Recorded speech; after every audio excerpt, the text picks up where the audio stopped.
The time is 8:45 p.m. This is the Sri Lanka Broadcasting Corporation.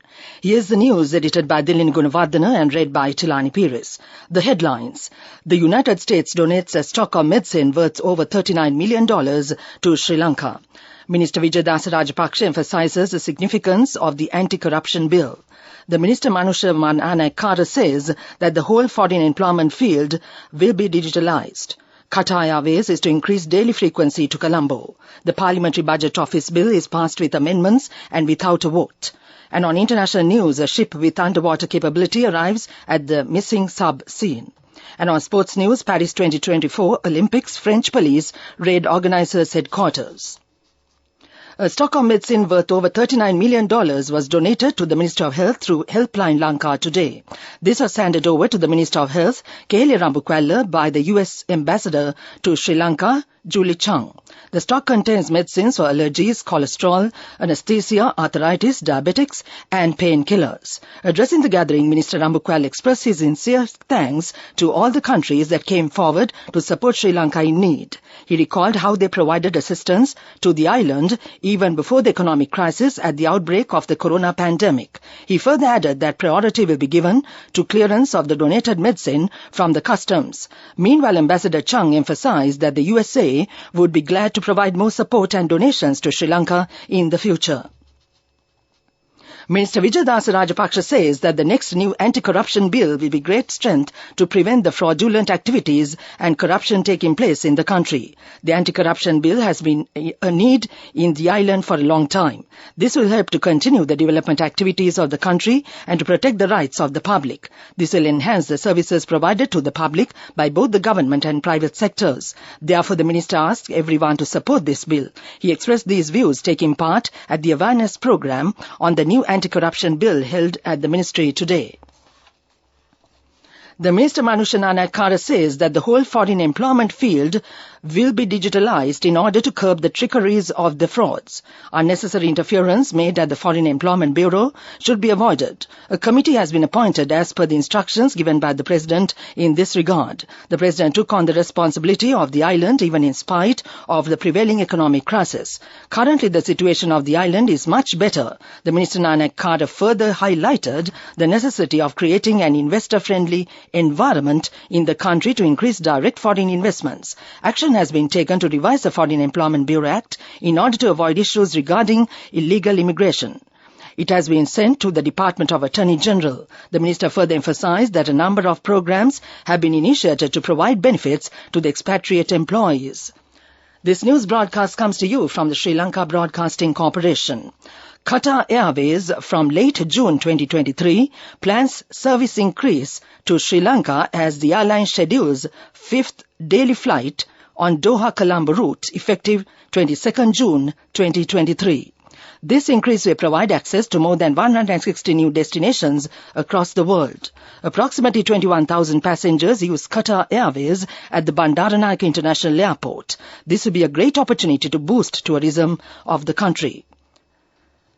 The Parliamentary Budget Office bill presented for the establishment of the Parliamentary Budget Office was passed today with amendments and without a vote. Minister Ranjit Sembalapitiya said that increase in the state revenue is an achievement to be noted. The state revenue earned within the first 4 months of this year shows an increase of 30% in comparison with the revenue of the previous year.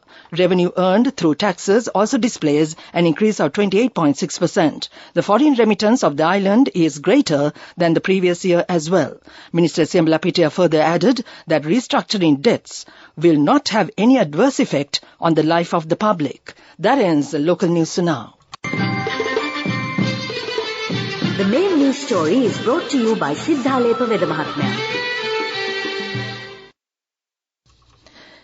The Minister of State for Finance, Shehan Semasinghe, noted that the government is confident that debt restructuring with all bilateral creditors of the country will be concluded by the first review of the IMF. He said that the government has been engaging with bilateral creditors, including Japan, India and China, and that they have been receptive to the government's proposals. He said that he is confident that an agreement will be reached by September deadline for the first review of the IMF program. Semasinghe also said that that the government is confident of achieving economic growth of 3% in 2023 as projected by the IMF. He said that the government is taking steps to boost revenue and improve the efficiency of state-owned enterprises. That was the main news story. The main news story was brought to you by Siddhalepa Vedamahatmya. And on Watch Light tonight, the Department of Motor Traffic DMT has decided to extend the validity period of temporary driving license issued after the 26th of June for 2 years. The Gazette Extraordinary to formally announce the extension of the validity period is expected to be published soon. The DMT took this decision in a bid to minimize the issues faced by motorists due to the recent shortage of driving license cards when renewing their temporary driving licenses. That came to you in Watchlight. Moving on with world news and the headlines first. A ship with underwater capability arrives at the missing sub scene. Germany tells China to pressure Moscow. The World Refugee Day is celebrated. A pipe-laying vessel is at the scene where a tourist submersible went missing with 5 on board while diving to the wreck of the Titanic. The ship has 2 remote-control underwater vessels capable of searching for the Ocean Gate Titan. Meanwhile, Dr. Simon Boxall, University of Southampton lecturer in oceanography, said it was a real challenge to identify where the missing submersible is and to get it back. The German Chancellor Olaf Scholz has appealed to the Chinese government to exert its influence on Russia over Moscow's war with Ukraine. Russia's defense minister says Ukraine plans to attack Crimea with long-range artillery and Storm Shadow missiles, according to Russia's TASS news agency. Russia targeted several Ukrainian cities overnight, including the capital, Kyiv. Ukraine's Air Force says most drones were shot down. Today is World Refugee Day. This was designated by the UN in hope of raising awareness about the situation of refugees worldwide. By the end of 2022, the number of refugees globally stood at 35.3 million, an increase of more than 8 million from the year before, according to the United Nations High Commissioner for Refugees, UNHCR. More than 52% of all refugees come from just Syria, Ukraine, and Afghanistan. Back to the world news headlines. A ship with underwater capability arrives at the missing sub scene. Germany tells China to pressure Moscow. The World Refugee Day is celebrated. That ends world news. Development News is brought to you by Vacancies for women from Deshakti Lanka for housemaids in Kuwait, Oman and Saudi Arabia for ages 23 to 58 years. Contact number 037 7500 500.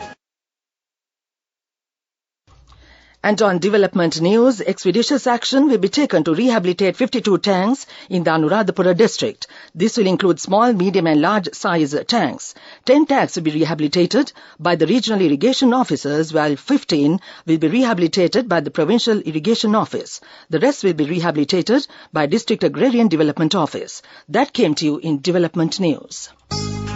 Vacancies for women from Deshakti Lanka for housekeepers, home cooks, caretakers and home nurses in Kuwait, Oman, Saudi Arabia and Singapore for ages 23 to 57 years. Salaries starting from 156,000 rupees. Interviews with foreign agents are now on. Come whether you have a passport or not. Branches, Colombo, Kurunagala, Anuradhapura and Matara. Contact number 037 500 500.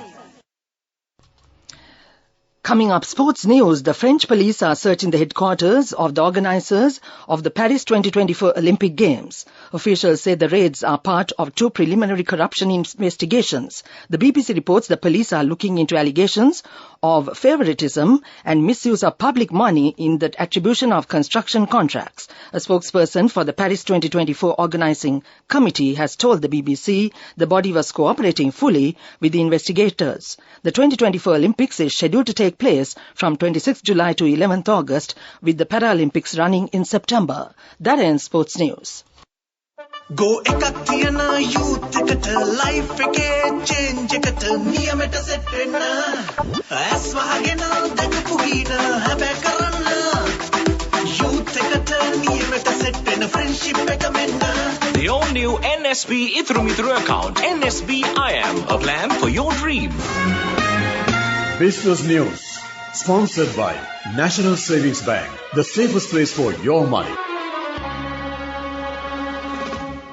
With a comprehensive understanding of the essential financial services that support the growth and development of Sri Lanka's businesses, the bank with a heart's business banking solutions are poised to offer the enabling environment needed for enterprises to prosper, backed by a strong commitment to supporting the local economy and fostering entrepreneurial success. Ceylon Bank aims to be the preferred banking. That came to you in Business News.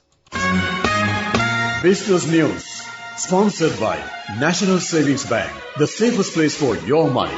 Go ekak thiyana youth eකට life එකේ change එකට නියමෙට set වෙන්න ඇස් වහගෙන දැකපු ගින හැබැයි කරන්න youth එකට නියමෙට set වෙන්න friendship එක මෙන්න.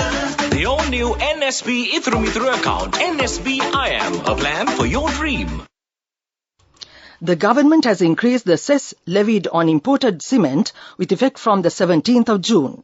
The Investment Promotion Ministry stated a cess levy on 1 kilogram of artificially coloured or uncoloured cement has been increased from 3 rupees to 5 rupees accordingly.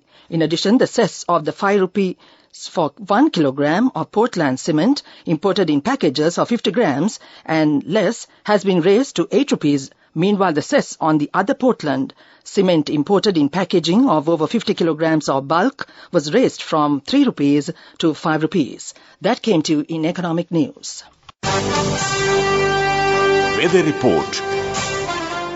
Several spells of showers will occur in the western, Sabaragamuwa, central and northern provinces and in Galle, Matara and Puttalam districts. A few showers will occur in the north-central province and in the Kurunagala district. Showers or thunder showers may occur at a few places in the Uva province and in Ampara and Batticaloa districts during the evening or night. Strong winds about 40 to 45 kilometers per hour can be expected at times in the western slopes of the central hills, North Central Province and in Puttalam, Hambantota and Trincomalee districts. That was the weather report. And now to end this news broadcast, the main points once again. The United States donates a stock of medicine worth over $39 million to Sri Lanka. Minister Vijayadasa Rajapaksa emphasizes the significance of the anti-corruption bill. The Minister Manusha Nanak says that the whole foreign employment field will be digitalized.